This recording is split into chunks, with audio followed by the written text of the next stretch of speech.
Aya mumisa wo mumpanimfo ni bi no they don't respect themselves no.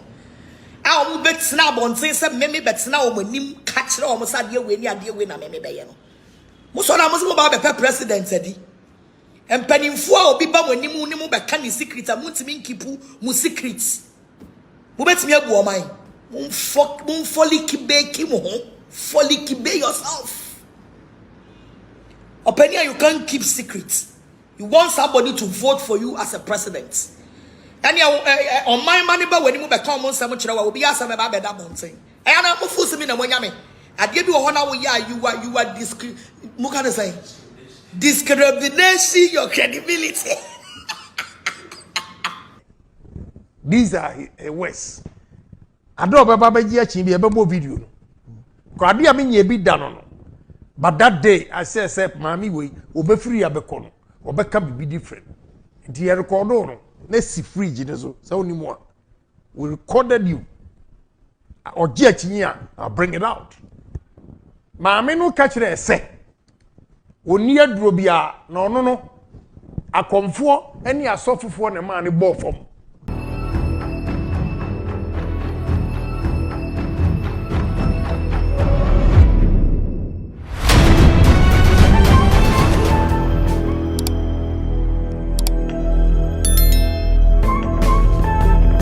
Na Ghana for mo pesika kwamboni so pesika sa Agradaa ka kire ye me nsase anyesi ayi busum bia no wo ono no oton broni wawu na oje abusum ni asofofo odi mo die ni ye mo amukọ kotua sika akwa na odi envelope no ayi bag ni ko nyina no oboa oni na hwehwe ko Agradaa no muton ka kire me Safo any Kenneth me ba Kenneth say onu de anukure ni oni bosum bia wo wadru a wodi ma obi o but oyusu na dwene. These are West. Ado baba Agyapong bi bebo video no ko ade a menye bi da no but that day I say mami we Obofour abekono obeka bi different nti ye record no na si fridge ne so say oni mo we recorded you. Agyapong I'll bring it out. Maame no ka kire se oni aduro bia na ono no akomfo eni asofofo ne ma ne bo fom wo ton broni wawu akantamanto ogigi se nneoma ne di ena obo fom no ko ware okomfo bi na komfo ne ko Burkina no mko Burkina no okomfo no a ono ne kun no ne koye no e ka kire se anese wo yiri kura betumi aye adwuma ni eno ho no ofiri o se na ne kunu komfo no ye votarian whatever eno odi kosua ya ene ono so ebu nkofo bibia nim Ghana fo akwa no a o show no se ase wo so ne nsa wodi sika gu botom nyina no enye no kre according to ono ankasa Agradaa wo so yusu na dwen ena di beating nkofo. And again, why me show video no any say or promise me say or no ankasa wakoto asori dan or pursue osunu nyame in the end of 2020 onye biem, and she is constantly doing it, deceiving people in this country. I cannot do a disservice to this nation. And the Agyapong me show and someone or country yen ni nyina ewo. We recorded him that day because na me mpese obekọ na ochina obeba beka bi different oboya no ba se onye biem na okọ she insulted my intelligence, meaning onu disika she envelope ma safu se on famrem no beka eh asam na akofa be papa we na wu Agradaa ska wo ska che me a wo be ma me envelope na boys no kram fancy mani sabu che didi I don't know.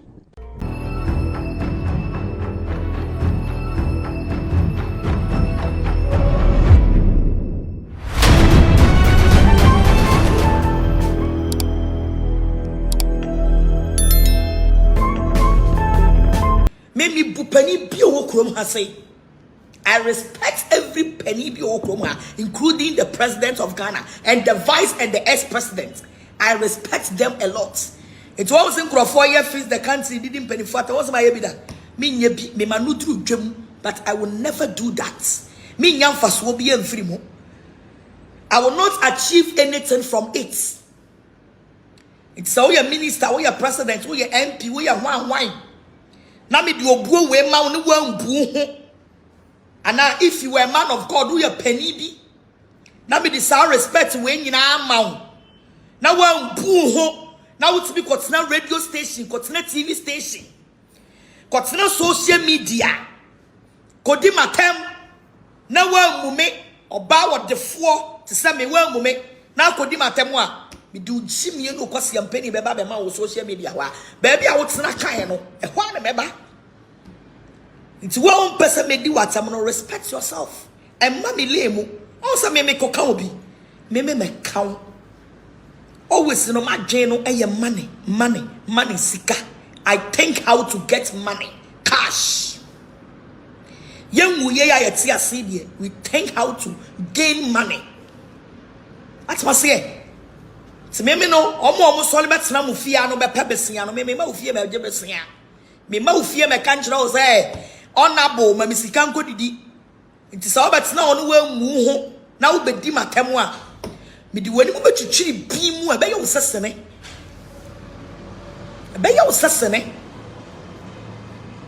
betena ho na wa mu ho na be ye on so ye honorable emre bi e twam na twam ko sani honorable ni mu bi mu betena social media di manim ye from e wa bra na ya chime no na me damu ntia na ka ne ye yimi anka mu bedi mu twasiri twam oh your opinion bi ona di obuoma na me di obuoma no wa mu wa respect na to from you not get it again ni enya nkwasiafo ne abetena ona okotena asumasi wona okan say aya mo misa mo ho say enkomo ben na pani no no se se me ba nanim ebe kachira ne se me be jaya komo adwuma no enkomo ben no nimi die ansa na mesumi ni di sa nkomo no aya mo misa wo mo mpanimfo ni bi no they don't respect themselves no a mo betina bonten se me betina o manim kachira o mo sa de we ni ade we na me be ye no mo so na mo se mo ba be president adi mpanimfo a obi ba mo anim ni mo be ka ni secret a mo ntimi nkipu mo secrets mo betimi agu o man mo foliki be yourself opinion you can't keep secrets. You want somebody to vote for you as a president. And on my money, but when you be come on some will be asked about that mountain. And I'm forcing me to me. I give you a honor. You are discrimination your credibility. You are discrimination your credibility. Now, I'm going to minyan kansam sikagari aduma wadi muska. Sha anything me nyame hira me no me tini nyame hira me sa mu so ko onabo no obetena abonten se Agradaa ba me nchen no mu ko bisa ne se me ko ne nchen ne nkomo be no ni di ye ne ntro no obetwitwa ye no me free ho no ne nkwala no sikagari no omu dibi. And I seek permission from him before giving the money to them. Sika woma ademuka kan nyina etoka ma mo madamu mo oba ayi wo wafase a wote radio station ho sika gali toka ma ni damu me ubegu me mani mo ase wo dia di kan na di kan na do so ye be ma no do so ye be ma no wo metena social media no sa mejimi ni hu bi ko beti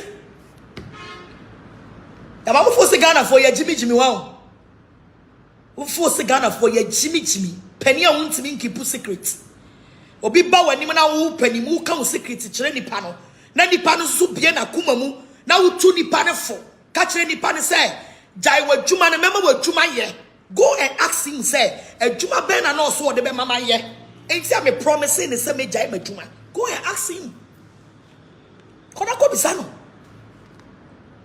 ko me say ne nkwala na o matwa ne ho ahia no ebi mo de da ka sakasiem enya ba ko nyamienu nyamiensa o ba ko da da 4x4 ba kwa da ayi buka ne say small cars mo friend say ayi kora yi ne nyina na nya kro no sika ni bi na nya sika gari na mu jia mapopa ma no na mo abetena sese mu begu mi mani mu ase on de nyame ya mo adwuma ye nyina team work obia di bi why no so wani bi why no so wani bi mo amosola mo betena bonten why no so wani sika ni bi sika gari sika emu asofo why no so wani bi mu begu mi mani mu ase de di kan si ya na mo betena ho jimi mo na me ye din no do so ye be ma hwa ne kote ye bono to no won sa metena radio station na TV station no make kan kwase asem ka mo beten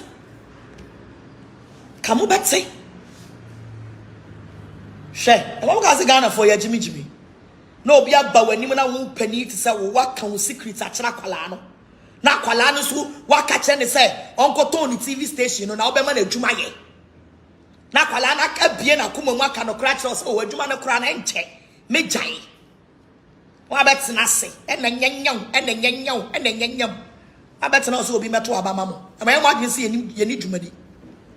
yɛni dwumadi wa asiama siai abetena se meto abama sa ne abeka yakosam kyerɛ wo na wo ka wo ne kyerɛ yɛn ya wudi yɛn de na betena mo ntia abeka enkan na ne yɛgyimi yɛni abi mu abai